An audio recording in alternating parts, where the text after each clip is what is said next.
بہت پہلے کہا تھا میں نے کہ جو اپنی برادری کو بڑا جانتا ہے اس کی زیادتی نہیں، زیادتی اس کی ہے جو اپنی برادری کو سب سے چھوٹا جانتا ہے۔ تو بڑا نالائق ہے، تو کہتا ہے میں چھوٹی برادری میں پیدا ہوا ہوں، تو مرضی سے پیدا ہوا ہے، یہاں تجھے تیرے رب نے پیدا کیا ہے۔ جو ماں تیرے، میں نے ایک دفعہ کہا کچھ دوستوں سے، کہنے لگے کدھر جا رہے ہیں؟ میں نے کہا اپنے والد صاحب کے مزار پہ۔ کہنے لگے پیر تھے؟ میں نے کہا نہیں۔ عالم تھے؟ میں نے کہا نہیں۔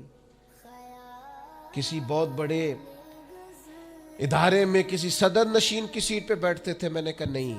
وہ ٹریکٹر پر بیٹھ کر کھیتوں میں ہل چلاتے تھے، شام کو بھینسوں کا دودھ دھوتے تھے، وہ کسان تھے، وہ محنت کرتے تھے، پھر وہ تاجر تھے، چھوٹی سی تجارت کرتے تھے۔ لیکن مجھے اگر کوئی کائنات میں پوچھے گا نا خوش نصیب کتنے ہو، تو میں کہوں گا میں نے اس طرح کا باپ نہیں دیکھا جس طرح کا اپنا باپ دیکھا، اس لیے کہ میری شخصیت میں اگر کوئی نکھار ہے تو سب سے زیادہ رنگ میرے ابا جی کے بھرے ہوئے، تو میں کیسے انکار کروں؟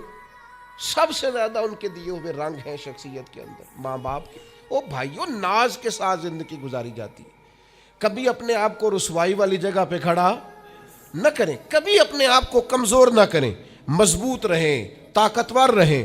اور تیسری بات، ایک تو اپنے نفس کو پہچاننا ہے، دوسرا اپنی عزت کرنی ہے۔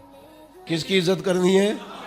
اپنی عزت کرنی، تکبر نہیں کرنا، اپنی عزت کرنی ہے۔ عربی کے کسی شاعر نے کہا تھا جو اپنی عزت نہیں نہ کرتا اس کی عزت بھی کوئی نہیں کرتا۔ اب وہ آپ نے ایک عام محاورہ سنا ہوگا، اپنی عزت بندے کے اپنے ہاتھ میں ہوتی ہے۔ اس کا معنی کیا ہے؟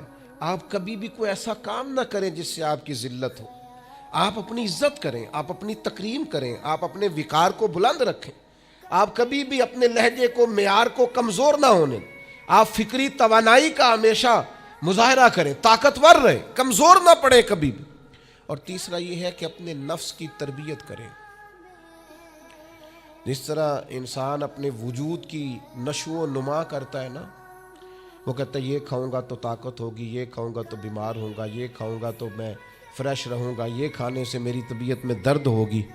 اسی طرح وہ اپنی تربیت کرے، اپنی نشو و نما کرے، اپنی روحانی تربیت پر توجہ دے۔ وہ دیکھے یہ کام کرنے سے میری طبیعت گناہ کی طرف مائل ہوتی ہے، اس بری صحبت میں بیٹھنے سے میرے اندر بعض بری چیزیں آتی ہیں، اس کے پاس بیٹھنے سے سوچے میری گدلی میلی کچیلی ہوتی، اور اس شخص کی صحبت جو ہے وہ مجھے تازہ کرتی ہے، اللہ کے قریب کرتی۔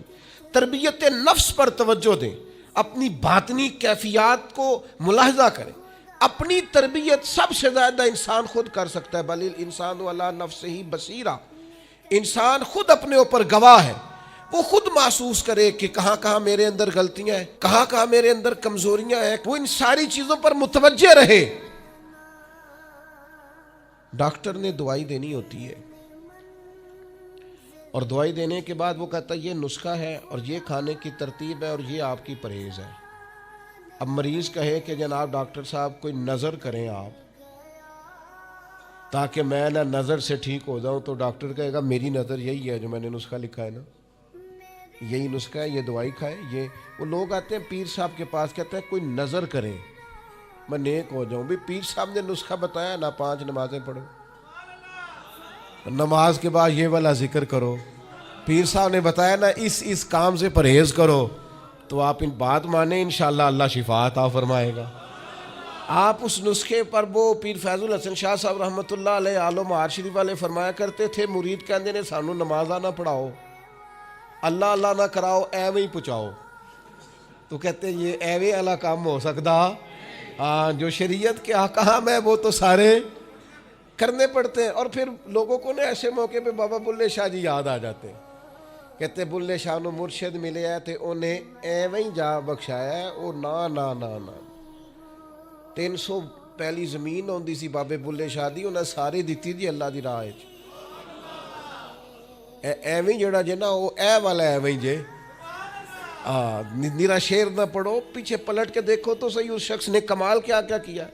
مجھے اتنا نظر آ رہا ہے، وہ بلے شاہ نو مرشد ملیا جنہیں ایویں جا بخشایا، وہ ایویں ان کی عاجزی ہے، وہ ان کی عاجزی ہے، وہ انکساری ہے۔ وہ کہتے ہیں کہ مجھے بہت زیادہ مشقت نہیں کرنی پڑی، ایک ہی مرشد سے سارا کچھ مل گیا ہے۔ یہ اس بات کا ترجمہ ہے، اس کی تشریح ہے۔ من مانی باتیں، من مانی آپ تربیت اپنی کریں، اپنے اوپر غور کریں،